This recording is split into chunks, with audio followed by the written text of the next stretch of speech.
Chapter 2 political science का next question करते हैं, जो कि explain the concept reorganising the constituencies. और इसके पहले कि कॉन्स्टिट्यूएंसीज की रीऑर्गेनाइज करने के तरीके को पढ़ें या क्या ज़रूरत है उसको रीऑर्गेनाइज करने की, उसे पढ़ें। समझ जाते हैं कॉन्स्टिट्यूएंसीज क्या होती है। मैं बहुत ही सिंपलेस्ट टर्म में बता रहा हूँ ताकि 10th के लेवल तक ये समझ आ जाए। देखो, मान लो मैंने पहले भी यही एग्जांपल दिया था, अगर किसी ने वो वीडियो नहीं देखा है तो यहाँ पे सीख लो। मान लो ये पूरी अपनी कंट्री है। पेन काफ़ी लाइट हो गया, थोड़ा सा डार्क कर लेते हैं, ज़्यादा हो गया क्या? हाँ, मान लो ये है अपनी पूरी कंट्री, ठीक है। अब इसमें एक साथ इलेक्शन कराना तो मुश्किल हो जाएगा, इसीलिए क्या करते हैं ना, इसे डिवाइड करते हैं अलग अलग पार्ट्स में। तो देखो मैं पार्ट्स में डिवाइड करता हूँ, ये एक पार्ट हो गया, ऐसे देखो अलग अलग पार्ट्स हो गए, और फिर मैंने और डिवाइड कर दिया। तो ये मैंने पूरे कंट्री को अलग अलग पार्ट्स में डिवाइड किया है। तो मैंने क्या बनाया, ये हो गया एक कॉन्स्टिट्यूएंसी, दूसरी कॉन्स्टिट्यूएंसी, तीसरी कॉन्स्टिट्यूएंसी, चौथी कॉन्स्टिट्यूएंसी, पांचवी कॉन्स्टिट्यूएंसी। तो ऐसे अलग अलग पार्ट में डिवाइड करने का हम क्या कहते हैं, ये क्या बना दिया गया है, कॉन्स्टिट्यूएंसी बना दिया गया है। अब यहाँ के बहुत सारे लोग रहेंगे, वो लोग किसी एक पर्टिकुलर या फिर किसी भी पॉलिटिकल पार्टी को वोट करेंगे और वो पार्टी जीत जाएगी और वो रूल करेंगे। फिर वही इसमें यहाँ पे लोग किसी को वोट करेंगे तो यहाँ का एक आदमी जीतेगा किसी पार्टी का, यहाँ वाले अपने में से किसी को वोट करेंगे, वो जीतेगा। तो इसको हम क्या कहते हैं, कॉन्स्टिट्यूएंसी, ठीक है। तो अब देखते हैं answers. The election commission of India formed constituency for Lok Sabha and legislative assembly. तो भाई ये कॉन्स्टिट्यूएंसी बनाने का काम किसको मिलता है, इलेक्शन कमीशन ऑफ इंडिया को। तो इलेक्शन कमीशन ऑफ इंडिया ये काम करती है और क्या बनाती है, वो कॉन्स्टिट्यूएंसी बनाती है। किससे किसके लिए, लोकसभा के लिए और राज्यसभा, मतलब राज्यसभा नहीं, लोकसभा के लिए और लेजिस्लेटिव असेंबली के लिए। देखो, लोकसभा तो मान लो सेंट्रल गवर्नमेंट हो गई, और लेजिस्लेटिव असेंबली जो है वो मान लो स्टेट गवर्नमेंट हो गई। तो चाहे वो सेंट्रल गवर्नमेंट हो या स्टेट गवर्नमेंट हो, कौन बना रहा है ये कॉन्स्टिट्यूएंसी, ये बना रहा है election commission. The election commission had decided upon the constituency before the first election. तो जब हमारे देश में पहला इलेक्शन हो रहा था, उसके पहले ही इलेक्शन कमीशन ने कॉन्स्टिट्यूएंसी बना दी थी, ठीक है।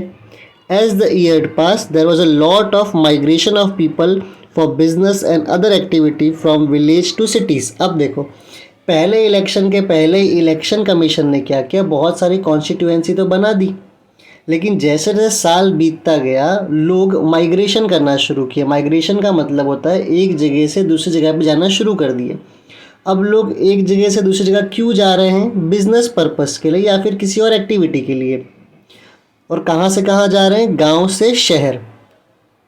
तो अभी तक हमने क्या पढ़ा कि ये जो कॉन्स्टिट्यूएंसी बनाने का काम होता है, देखो आंसर ऐसे ही याद हो जाएगा, है ना, कि ये कॉन्स्टिट्यूएंसी बनाने का काम किसका होता है, ये काम होता है इलेक्शन कमीशन का। जब हमारा पहला इलेक्शन हुआ था उसके पहले ही इलेक्शन कमीशन ने कॉन्स्टिट्यूएंसी बना दी थी। लेकिन समय जैसे जैसे बीतता गया, जो लोग गाँवों में थे वो लोग नौकरी के लिए, बिजनेस के लिए या अलग अलग एक्टिविटीज़ के लिए गाँव से कहाँ पे जाने लगे, वो लोग शहर पे जाने लगे। अब तुम्हारे मन में एक सवाल आना चाहिए कि जब लोग गांव से शहर की तरफ जाने लगे तो इससे कॉन्स्टिट्यूएंसी में क्या फ़र्क पड़ेगा, वो अगला पॉइंट लिखा हुआ है, देखो।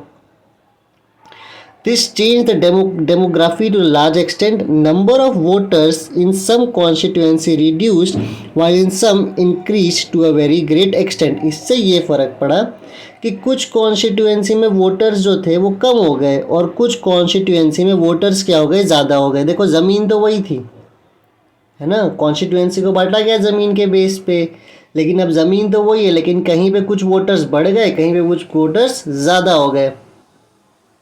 मैंने दोनों सेम ही बात बोल दी ना, बढ़ गए और ज़्यादा हो गए। तो कहीं पे कुछ वोटर्स घट गए और कहीं पे वो बढ़ गए, होता है, ठीक है, समझे।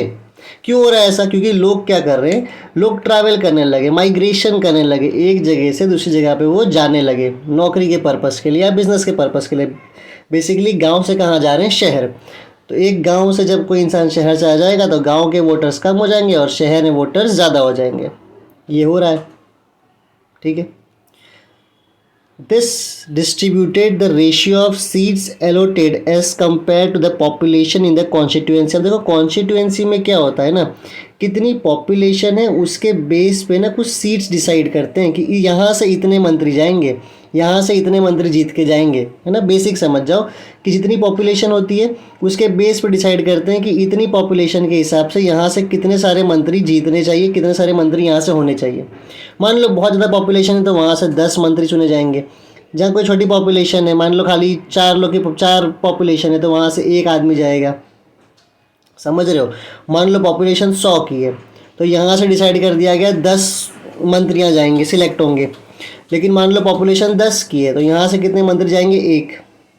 ये मान लो ऐसे सेट करके रखा था। लेकिन हो क्या गया, लोग माइग्रेट कर गए तो पॉपुलेशन चेंज हो गया, तो सीट भी अब क्या होना चाहिए, चेंज। ठीक है, अब नेक्स्ट समझो। Hence the need of readjust of the constituency arose. क्योंकि लोग बहुत माइग्रेट कर चुके थे इसीलिए ज़रूरत पड़ी कि वापस से कॉन्स्टिट्यूएंसी को री एडजस्ट करो। The delimitation commission of the election commissions does the work of reorganising और रीस्ट्रक्चरिंग ऑफ कॉन्स्टिट्यूएंसी। और इलेक्शन कमीशन में ये कमीशन होता है, क्या नाम है उसका, डीलिमिटेशन कमीशन। तो इलेक्शन कमीशन में जो डीलिमिटेशन कमीशन है वो काम करती है कॉन्स्टिट्यूएंसी को वापस से रीऑर्गेनाइज और या तो फिर रीस्ट्रक्चर करने का काम करती है। तो बहुत ही सिंपल आंसर है, इतना बड़ा देख के इसको घबराया मत करो कि यार ये कैसे याद करेंगे। देखो समझ जाओ खाली, बाकी तुम लिख लोगे। सबसे पहले क्या लिखोगे, हम खुद ही आंसर्स फ्रेम कर लेते हैं ना। सर नवीन ने बोला था कि सर, हालांकि हम पॉलिटिकल साइंस पढ़ी इसलिए रहे हैं क्योंकि नवीन का कमेंट आया था कि सर मुझे नहीं पढ़ने हो रहा है। बाकी तो बहुत ही कम बच्चे पॉलिटिकल साइंस पढ़ते हैं क्योंकि उनके मन में ये है कि सिर्फ 12 नंबर का, उसमें से भी 6 से 8 मार्क्स फिलअप हो जाता है तो कोई पढ़ता नहीं है। पर स्टिल अगर नवीन चाहता है तो हम पढ़ेंगे, भले एक बच्चे के लिए। देखो कैसे होगा, अगर तुम देखो सबसे पहले इलेक्शन कमीशन का काम होता है कि कॉन्स्टिट्यूएंसी बनाई जाए, ये पहला point. Second point, election commission ने ये कॉन्स्टिट्यूएंसी कब बना दिया, पहले जो इलेक्शन था, फर्स्ट इलेक्शन के पहले इलेक्शन कमीशन ने ये कॉन्स्टिट्यूएंसीज बना दी। लेकिन उसके बाद क्या हुआ, बहुत ज़्यादा लोग क्या करने लगे, माइग्रेट। कहाँ से कहाँ, विलेज से लेके कहाँ जाने लगे, वो सिटी की तरफ जाने लगे। माइग्रेशन बहुत बढ़ गया।